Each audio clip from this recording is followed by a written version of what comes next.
Good morning, everyone. I'd like to call the meeting to order. It's December 8, 2021, regular council meeting. Council is conducting this meeting in person and via conference call in accordance with Municipal Government Act Section 199. Council chambers is now open for public and attendance in person. However, members may join in meetings remotely or using our current teleconference process. If you have submitted a comment request, the chair will call on you at the appropriate time. The chair may also ask for comments and concerns from the public relating to a particular topic, and at that time the phone lines will be unmuted. If you'd like to speak, please state your name. We will ask that only one member of the public speak at a time. All persons will be allotted 10 minutes to speak as per our procedural bylaw. We ask that if the meeting recesses, that any callers hang up and call back as the meeting reconvenes. This helps with call quality. Please note this call is being recorded and will be uploaded onto our website and our social media. To eliminate background noise, please mute your phone during the meeting. Everyone has the right to be present at council meetings and council committee meetings. Any attendees that are considered disruptive to the progression of this meeting may be removed at the discretion of the chair as per Municipal Government Act Section 198. We thank you for your cooperation and understanding. Just a note, Reeve Link is absent and I'm filling in her position. She will probably call in this afternoon. She's doing a RMA insurance thing. And when she calls in, we'll let everybody know. So she's on. So we have an agenda in front of us. Is there any addition or deletions? Good morning, Deputy Reeve Clausen. Brian from Administration. Administration does have some additions, and we also are hoping to defer one item on the agenda as well. Okay.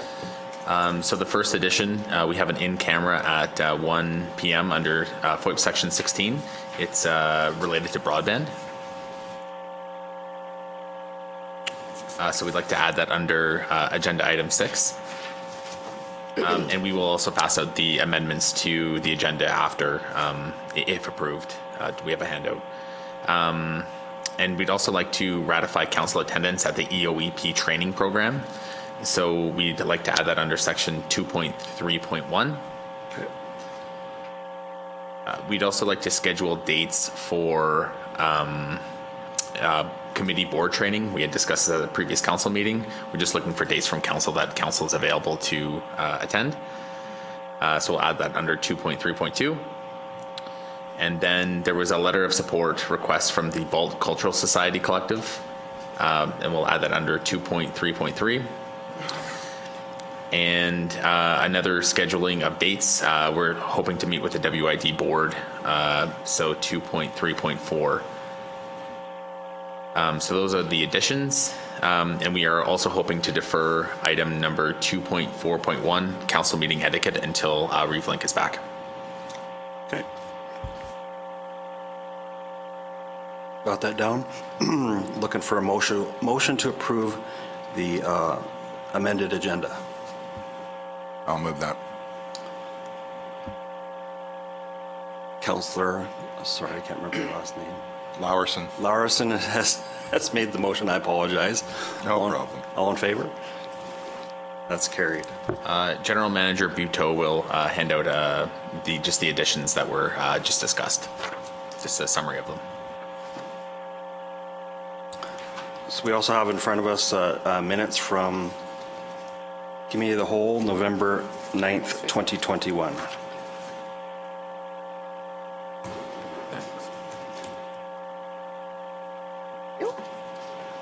I'll move the minutes if there's no corrections. Councillor Eichert has moved. Any discussion, questions? If not, all in favor? That's carried. 1.3.2, we have regular council meeting minutes, November 16th, 2021.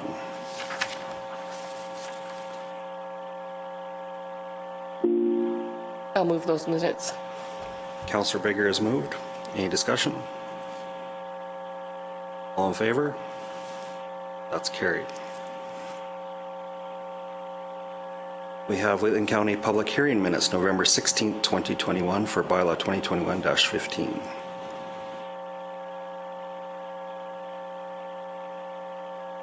I'll move those minutes. Public hearing. Councillor Kester has moved the minutes. All in favor? That's carried.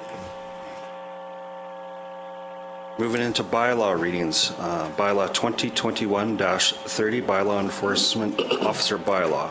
This is the third reading we're looking at. Good morning, Mr. Chair, members of council, Chris from administration. I'm in this morning to present bylaw 21-30, the bylaw enforcement officer bylaw for third reading. This bylaw was presented on November 16th, 2021, and first and second reading were provided, and then third reading was deferred until today so council could have a chance to review it. The basis of it is this bylaw is to replace a in-place bylaw that is out of date, has out of date language and specifics in it that needed to be updated. It was brought forward to our attention by one of our partner municipalities that we provide services to, who had an audit done by the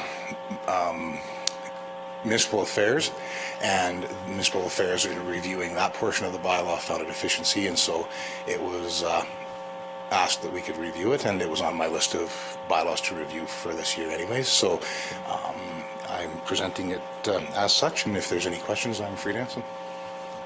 Thank you, Chris. Is there any questions or clarification anybody needs? A chance to read through it?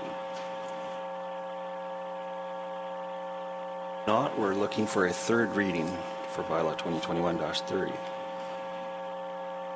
I'll move that council provide third reading of bylaw 2021-30, being a bylaw that regulates the appointment and duties of bylaw enforcement officers employed by Wheeling County.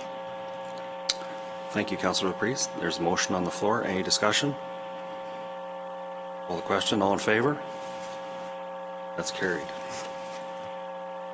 Thank you for your time this morning. Thank you. So we'll move to the new business here. We have 2.3.1, ratify council attendance at EOP training program.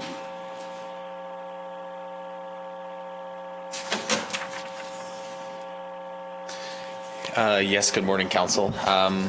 We are just looking for a council resolution just to ratify the attendance at the EOEP training course. So there was a full day on Monday, December 6th, and a half day on December 7th. Reeve Link was unable to attend that session. However, she is looking to, she had changed her registration to attend the session in Three Hills. So we're kind of looking just for a generic resolution along the lines of approve attendance for council at the EOEP training courses for one full day and one half day attendance. Makes sense. Also move. Councillor Bigger has moved. Any discussion? That's reimbursement for mileage and time, correct? Yes, for mileage. Reeve Link is had noted to me that she will not be seeking mileage for this one. Okay, fair enough. Okay, I'll call the question. All in favor? That's carried. 2.3.2, we're looking for dates for community board training. Yes, council. So this was a resolution, or at least discussion, that we had at the organizational meeting. So this was a session for Wheatland County Council and also for all of the local boards that County Council sits on. So what we're hoping to do here is just determine some dates that council is available for some board training. So administration would recommend that we at least schedule this as earliest as February, just so we give boards adequate notice that they can attend this session, complimentary for the county. There will be no fee for any of the boards that the county sits on to attend this session. It's in general just an educational session put on free by the county to help benefit the county. So I did kind of go through my the county schedule for February. So there is a council meeting on the 1st and the 15th, and there's also MPC on February 8th. We have contacted Brownlee, and they're going to facilitate this meeting for us as well, or educational session. Sorry.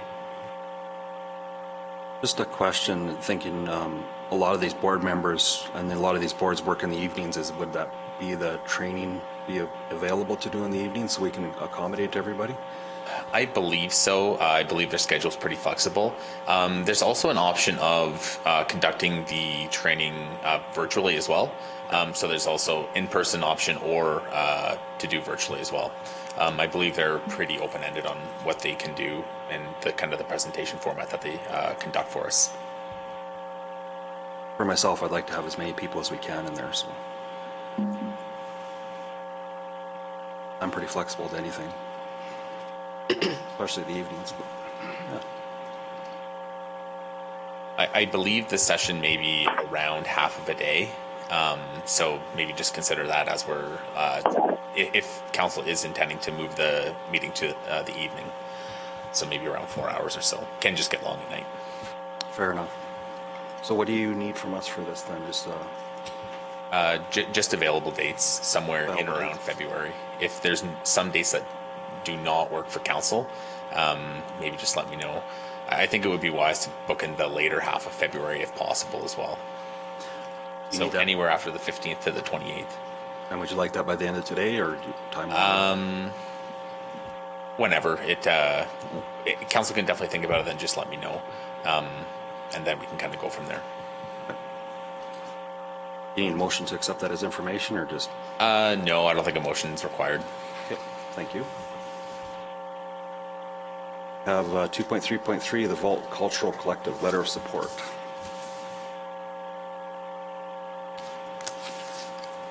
Yes, there was a handout that was circulated to council.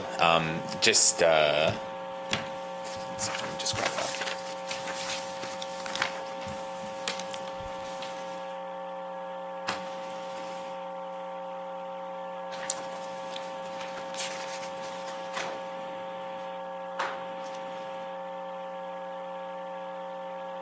Yes, there was a handout that was circulated to council this morning. And the reason it was provided this morning because it was the request came after the date of the council publishing or administration publishing the council package. So these letters of request are very normal for the county to receive. Typically, any sort of letter of request, there's another one in the package as well. The general basis that administration brings, we bring all forward to council for consideration. However, administration does recommend approval if it benefits the community.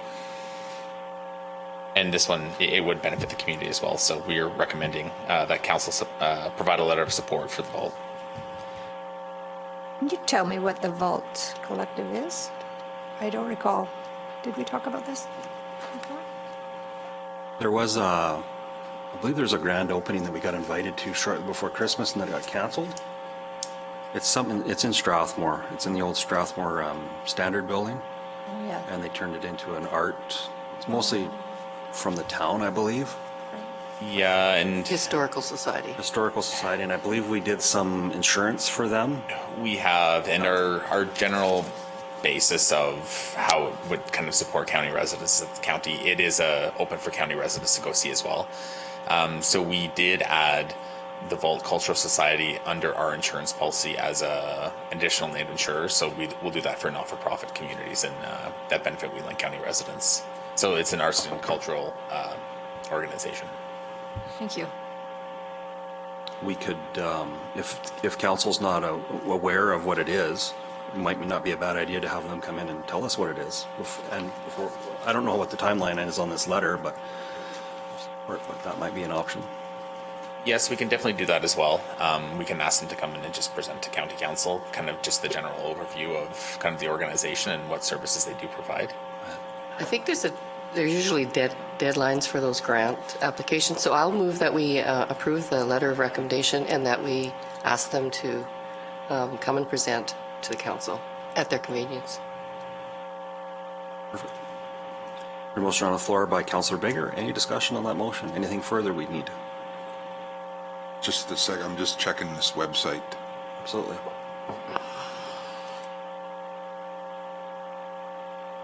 As of now, I know there's no monetary funds that the County of Wheatland has put into this project. No.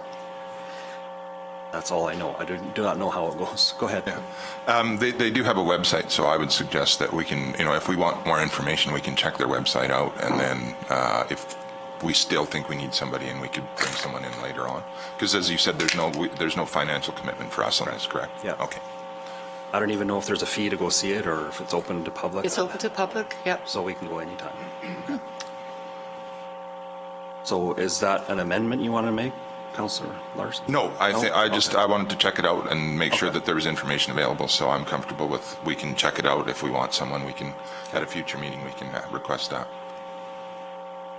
Myself, at their convenience, if they come here and give us a perspective on it, I think that's a good thing. But, yeah, I think they'd like that, actually. yeah. Agreed. Because there may be something, I'd like to see where they want to go with it and stuff, so. Okay, there's a motion on the floor. I'll call the question. All in favor? That's carried. We have 2.3.4 WID meeting dates. Yes, Council. So Brian from administration again. So we thought it would be advantageous to meet with the WID board. We did meet with them in midsummer, so the two new councillors have not met the WID board yet, to my knowledge anyways, officially with a meeting with the WID. The WID does provide an excellent service for the county, so they do have agricultural, a lot of ties with agricultural use here, and they are expanding their canals in the county. There was a significant infrastructure investment from the province, so the canals are getting bigger in the county, and we do think it would be advantageous for the board and the county to meet so we can understand availability of water and just kind of working together with other projects as well.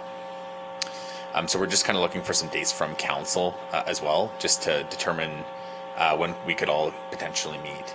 I do know that the WID has mentioned that evenings do work better for them, so this would be better to potentially schedule a time or consider a time in the evening to meet with them, perhaps like a hosted dinner for the WID.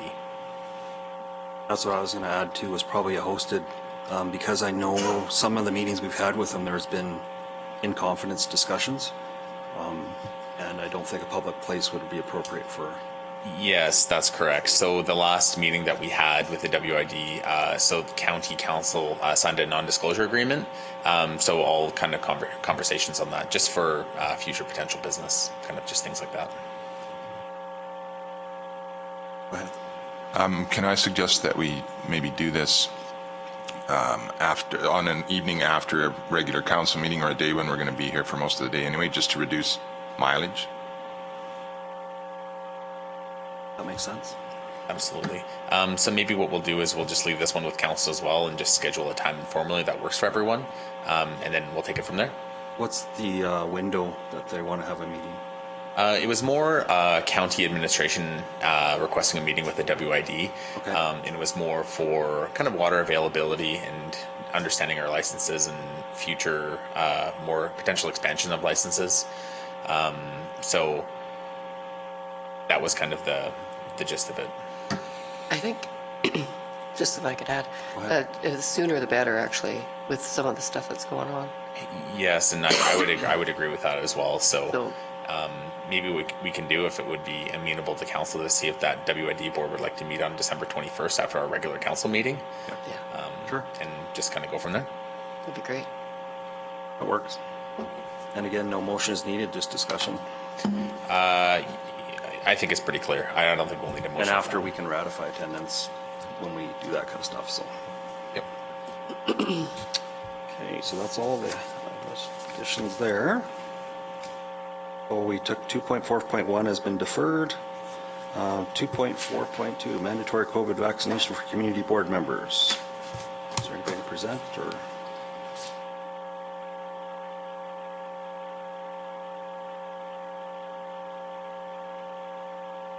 Yes, council. So this one was added to the agenda at the request of council.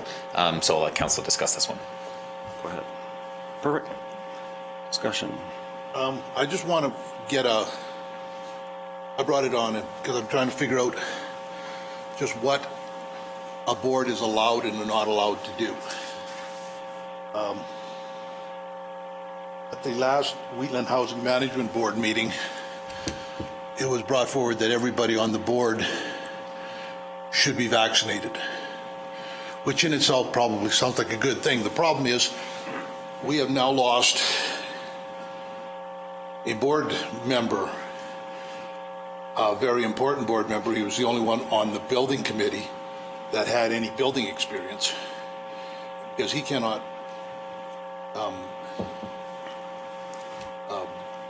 meet the requirements he resigned. And I don't think it's right. I don't think the board has that kind of authority. And so I just want to know what kind of authority the board has. Can we make these, can we mandate stuff? And I don't think we're allowed to do that.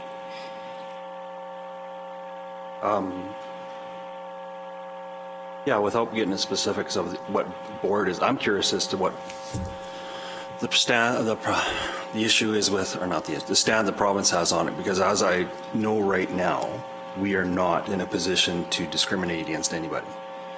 We're local councillors. We work as a function of the provincial government. If the provincial government states something that's, which they could at any day, then I think that's for them to call. I don't think it's us. Maybe I'm wrong, but that's just what I think. I represent a number of individuals in my division that I know that have chosen not to get vaccinated. They've said that to me in confidence. That's their own decision. I don't judge them in any way, shape, or form. I feel that it's still my job to represent those people. If they want to be part of local government, a board, that kind of thing, that's their right. There's that overarching program, we dealt with it at CMRB, where if you go into MRU building, they have that facility. If you go in that building, that's the way it is. But I think if we have, but they also have to offer a virtual option to keep it open for everybody. That's what my understanding of it is. I may be wrong. If we need to get someone else with a higher power than ourselves to look at it, I'd be willing for that. So I think in this situation, it was discussed and voted on mostly because it's seniors housing. And I believe meetings are often held in the lodge. Maybe I'm wrong. I'm new to this. But you're right. There is the possibility of virtual attendance, I suppose. So Can those meetings? I just think at this time, because I used to be on that board too, I felt that I should not be going in there, no matter what, whether I'm vaccinated or not vaccinated. I felt that it was a seniors. It's just that they're the most vulnerable, and that's common knowledge. So it could be a meeting held we don't hold, ODEMSA doesn't hold it at the ambulance center. You know what I mean? Like it could be held at a different place. I mean, there is other options. I hate to mandate something that to tell people what to do with their. it was meant as a supporting the staff who are required to be vaccinated there. So I know it's tricky. I'm not sure if it's right or not. Yeah, right. I'm not in favor of it. I'll just add a little extra stuff, and I don't know if they're allowed to or not either, but certainly at the RMA convention we had to show proof, and then we were given a band at every function that we went to. We had to do the same thing. When I was at the Drumheller and District Waste one yesterday, I had to show it there again. So whether they're allowed to or not, I'm not sure, but it's certainly becoming common practice. I'll agree with that it's common practice, but I'll agree that it's on the facility itself. But I think as we move forward, I just go on the basis of discrimination. That's what it's called. When you start segregating people of the population away from different things, it's called segregation. There's no other word for it. We don't have that power. That's what I'll stand on. Go ahead. Yeah, and we had that educational course on Monday and Tuesday. We had to show ID there too. So it is, I don't know if it's what the power is, but it's becoming commonplace. This motion was made at the last board meeting.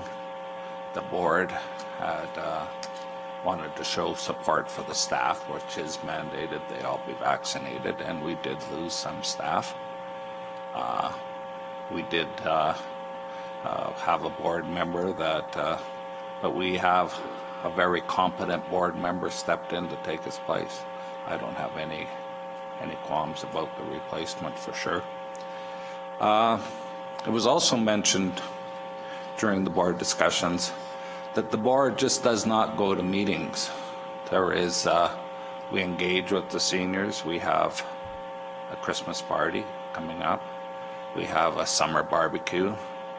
We're in the middle of trying to build a lodge, and there are times when we have engagements with the seniors. The lodge board is probably in the future going to be doing public presentations. And if you're doing public presentations, I believe over so many people, I'm not an expert, you have to be vaccinated. These are all mandates. So it's just more than just a meeting. It is showing support. It is being there for the seniors and seeing them that they're all kind of unwritten responsibilities on the board.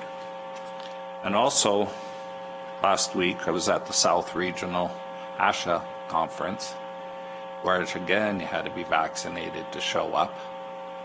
A South region, I don't know how big it is, but I don't know how many boards are there. I never counted, dozen. And the question was asked, how many board members have to be vaccinated? I don't know if there was maybe one or two said they weren't. The rest were vaccinated or show proof, and then Wheatland Housing's policy, or for the workers, if you show, what is the term for the 3-day test, antigen test, I believe. If you show that, you can go in, right? It's the same as being vaccinated. So that's open for the workers too. But most of I would say half of the boards, the antigen test wasn't even allowed. It was straight vaccinations. So we're not out of line, definitely, in the South region. I don't know what the rest of the province is like. Haven't asked, we haven't sent out a thing. But I'm not aware of anything that says you don't have the right to ask for a vaccination status. And also, when council sends somebody to the board,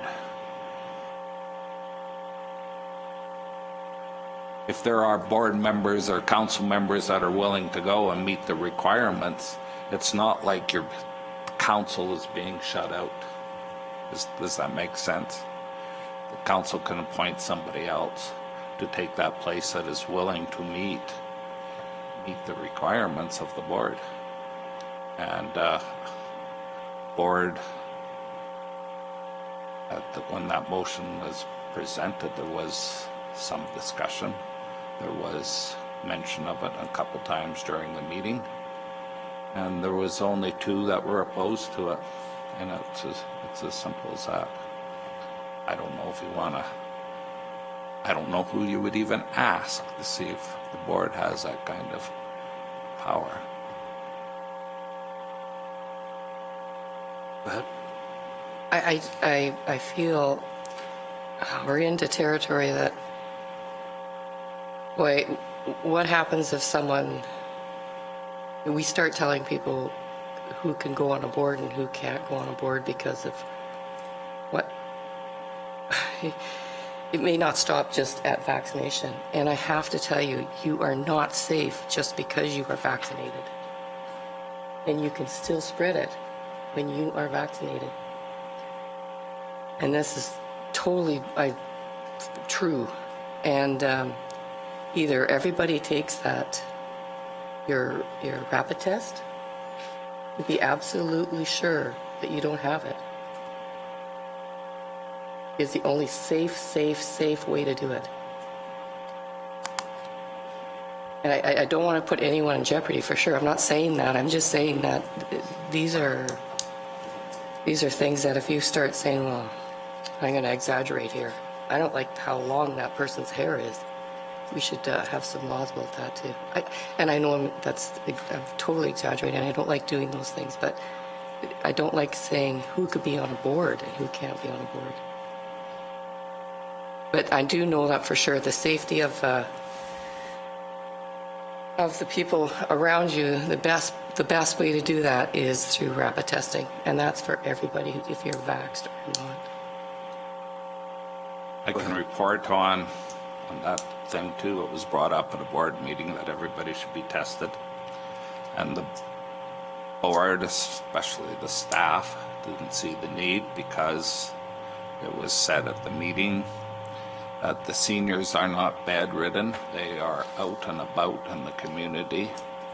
They're free to do what they want. Any visitors that come in there, you have to wear a mask in the general part of the building. So the board decided no. Then again, that's board business. That's the board regulating how you shall act. They go to the lodge, and some of it is mandated by the province. We have codes, or I don't know, I've never had to. That's staff's job. The CAO gets, every week there's a new, they've been slowing down, but there were weekly, I don't know what the proper word would be, but there are conditions that the lodge has to operate under, new rules, new mandates, new etiquette, and that is governed by the province. So we try and follow what the province mandates on us. We just follow it, and period. So, yeah. So does the board was informed, the board made a decision, and I believe that's board business. There are other parameters for being board members. If you don't follow, well, don't be a board member anymore. So yeah, I don't know what else to say, but you want to find out if the board has power to do it. But outside of that, this is board business.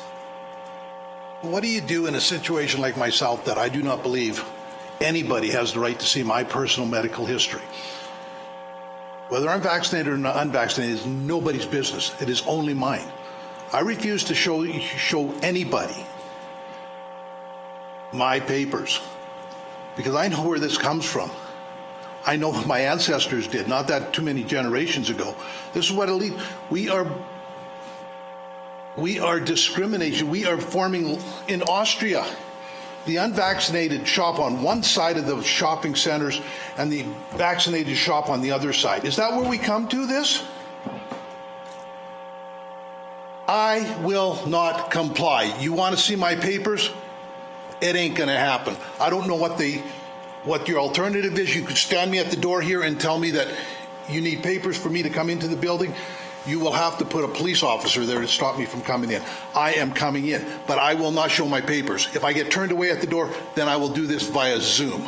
Chair Clausen. You want to go in camera on here? Probably might be a waste time. That was my request. What's up? That was my request to go in camera to discuss further. Sure. If council's amenable to it. If not, that's okay too. Probably a good idea. Okay. You want to continue the discussion in camera now? What time is it? It is 9:33. We got time. So just I'll make a motion to go into camera and discuss this further under FOIP 16. 16. We'll take a look. We'll confirm that after. All in favor? Opposed? It's carried.